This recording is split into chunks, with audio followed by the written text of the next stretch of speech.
จากรายได้ที่วันหนึ่งหลายบาทหลายตังค์ก็ตอนนี้ก็ขายอะไรไม่ได้คือว่าในครอบครัวก็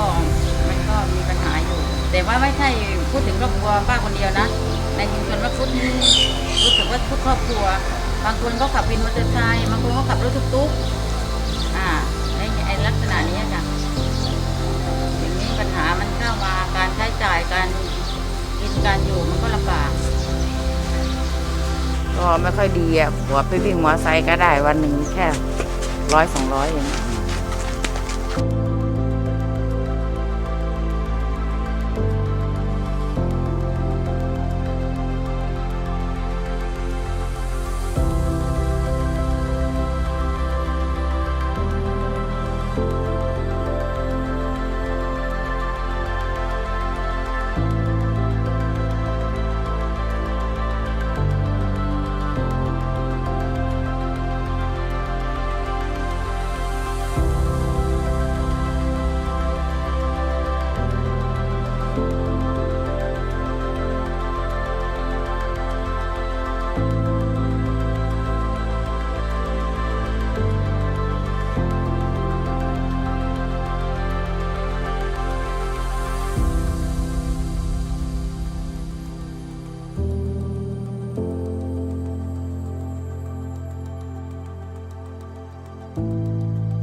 ก็